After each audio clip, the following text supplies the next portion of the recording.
Hi everyone, Lauren Vercoe. I am here at Wanderlust and I've just stumbled across this man. I have been drinking Buchi for over 18 months. Thanks to Ash. And now, Hi Ash at Kiwana Markets. Now I get to meet this man. This is Jace. Hello Jace. Hello, hi Lauren. Tell me, it was nice to see you sitting down. How often do you get to do that? It was nice to sit down. Sorry, I interrupted you. No, pleasure. How often do I get to sit down? Just in those very few blissful moments. Yeah. And in fact, I prefer to lie down. My hammock is my muse. You asked me what fills me up before. It's just finding your bliss. And for me, lying back with a beautiful decadent coffee in a hammock in nature, around my chooks, I can say that now. I brought some chooks back on the weekend, and for me, that's how I find my bliss.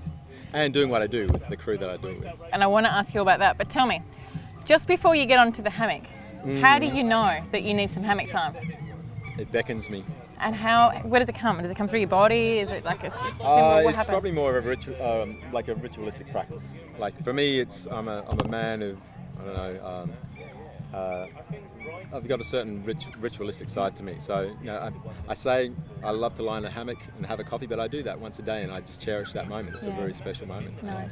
And would you say that when you say you're ritualistic, do you apply those tools to all areas of your life, including your business? As being a ritualistic, I do actually, in a lot of facets of my life. I've through like growing personally and with a team and with a business, it's always about finding balance. And there's some rituals that really help keep me in balance. And yoga and meditation are fantastic. And for me, just a quiet moment to myself in nature, in my hammock with a coffee, is my medicine. Yeah. It's my form of meditation. Love the medicine. You don't always have to be in an asana to be in yoga. You can. Did you hear that? You can just. How did you find anywhere. yoga amongst all of this? Starting up your own business, a household known brand. When did you start doing yoga? I don't know. Like it found me, I guess, and it does at the right time in your life when you're ready. I can't remember exactly when I found it, but I do. When I think about yoga, I think that I really do prioritize it, and to do this, I have to look after my body and have to look after my spirit, my soul, and when things get too crazy and in your head, you've got to drop into what gives you balance. And for me, it's always been yoga. Having said that, I don't do it as much as I'd love to. We all say that, don't we? We're so busy all the time. We've got to be content with the amount that we're doing.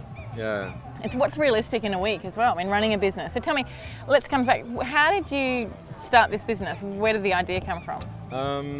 Traveling in the US about 5 years ago, and the kombucha found its way into my hand. I had no idea what it was, but I loved it because it was a fermented beverage, and 5 years ago, drinking. I'd just given it up. I wasn't doing it for me anymore. So. But I've been looking for something to kind of fill that void, that gap, and I found a fermented, alcohol-free, probiotic, detoxifying, delicious drink that I could not just enjoy, but enjoy in glasses with my children at the dinner table. And it was like a grown-up drink that we could all share and experience together, and it was doing us amazing things health-wise as well. So for me, it was just tick, tick, tick, tick, tick, tick, and so I launched straight into it while in the States and sampled as many as I could 6 years ago when we were traveling around. And then when I came back to Australia, I just felt compelled to brew my own, and that was started as a hobby, and it just. And where did you base yourself? Started off out of my daughter's school, Brisbane Independent School. I registered in the commercial kitchen there, and steeped our tea and sugar, and then some of the facilities moved into a house. Like every good business, you've got to have a bit of a garage element. And then we moved into the brewery that we're at a number of years, probably about 4 years ago. Yep. And it's just grown. That's our home, and it's kind of grown, and we're kind of outgrowing it. So wow. And I mean, for the yogis that are watching, because most people watching are yogis. I mean, why? Give us a couple of benefits as to why they should be drinking it. I don't think anyone should be drinking kombucha, but should be drinking or eating anything. But